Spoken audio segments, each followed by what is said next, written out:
Reform UK's Nigel Farage and Nick Candy held historic talks with Elon Musk yesterday, the party has revealed. The trio sat down at Donald Trump's Florida resort Mar-a-Lago. In today's video, we will go over what has been said, whilst also going over all of the latest news from up and down the country.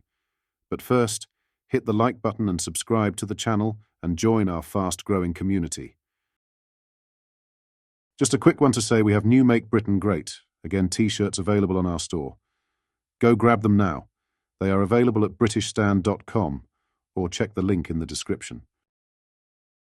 Reform UK's Nigel Farage and Nick Candy held historic talks with Elon Musk yesterday, the party has revealed. The trio sat down at Donald Trump's Florida resort Mar-a-Lago to discuss top topics including the Trump ground game and hinted about ongoing discussions on other areas in the wake of rumours that Musk might donate to the party. Candy, Reform's treasurer, and Farage released a statement on Tuesday about the talks, which read, "We had a great meeting with Elon Musk for an hour yesterday. We learned a great deal about the Trump ground game and will have ongoing discussions on other areas. We only have one more chance left to save the West, and we can do great things together. Our thanks also to President Trump for allowing us to use Mar-a-Lago for this historic meeting. The special relationship is alive and well." The Trump-allied trio's Mar-a-Lago meeting came less than a week after Candy pledged to raise more than £40 million in donations after being appointed as Reform UK's new treasurer. The ex-Conservative Party megadonor announced his defection to Nigel Farage's party last Tuesday, and he said he would significantly better the £25 to £40 million previously raised by other political parties throughout general election campaigning. And following a personal conversation with Musk, Candy said the tech tycoon would be willing to help the party. "I don't want to go too much into the personal side of it, but he, I think, would like to help Nigel and Reform and myself," he said. That followed rumours that the ex-owner would pledge as much as £80 million to Reform UK, but Musk himself threw these out, just days after party leader Nigel Farage called the reports pure speculation. At a press conference back in November, Farage said, "Are Trump and Elon going to support me in the run-up to 2029? Well, that's what friends are for, isn't it?" The party leader had also jetted off stateside ahead of November 5th's US presidential election to support Trump, and even appeared at his rally in Pennsylvania, donning a MAGA hat in Reform Blue. He also appeared at the incoming president's election night party in Florida, with Musk joining Trump behind the scenes to mark the historic moment. And Monday's Musk meeting will doubtless add fuel to the fire on Farage's own hints at taking on a new interlocutor role between Britain and the US. It seems to me that with a Labour Party and a Republican Party who disagree on so many things, who are such fundamentally different people, that I might be useful as an interlocutor, unofficially, behind the scenes, to try and help mend some of those fences, he told supporters on November 9th. What are your thoughts on this? Let me know in the comments.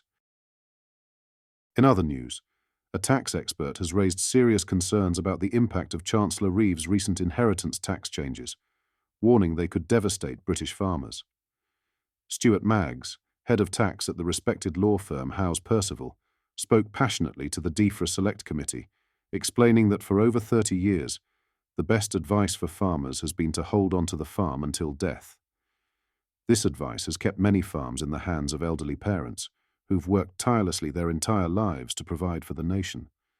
However, Chancellor Reeves's new policy introduces a 20% inheritance tax on assets over £1 million, overturning decades of established guidance.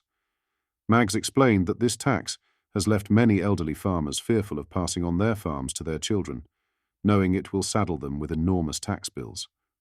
What makes this particularly damaging, Maggs stressed, is that the change came with absolutely zero consultation or warning. No time was given for farmers to prepare or plan for the shift. Maggs detailed how the new rules are especially difficult for older farmers in their 70s, 80s, and even 90s, who followed the advice to hold on to the land. He said, "The best advice has been to keep the farm until death, but now they face a reality where they have no way to avoid the tax. The 7-year rule, which would allow farmers to transfer assets and avoid the tax, is impractical, especially with the added complication of the gifts with reservation rule, which prevents farmers from transferring land without incurring tax if they continue to benefit from it. He cited the example of an elderly widow who had been advised to keep the farm for decades, only to find that transferring it to her children would trigger substantial taxes. "She can't plan ahead," he said. The financial burden is significant, as agricultural estates often generate minimal returns. With the new tax in place, many farmers will be forced to sell land or even entire farms. Before the election, Labour had pledged not to interfere with inheritance tax for farmers, but this promise was quickly reversed, with the government citing the need to address a £22 billion budget shortfall. The government's response to this growing unrest has been 2 massive tractor protests in central London. Yet, they remain steadfast, defending the policy as a fair and balanced way to close the budget gap. A DEFRA spokesperson emphasised the government's commitment to farmers, noting that they have pledged £5 billion over 2 years to support farming, including funding for sustainable food production. They also stated that reforms to agricultural and business property relief would affect around 500 estates annually, applying inheritance tax at half the usual rate for these estates, with 10 years to pay it back interest-free. The spokesperson described this as a fair approach to ensuring funding for essential public services. Lastly, Britain's troubled South Lakes Safari Zoo in Cumbria has announced its closure by the end of the year, following new animal cruelty allegations. The zoo, previously fined £255,000 after a keeper was killed by a tiger, has long been plagued by controversy, including the deaths of hundreds of animals under its previous ownership. Despite a change in management in 2017, recent photos from October revealed disturbing conditions, including injured animals, and a zebra that had to be euthanized after becoming trapped in its enclosure.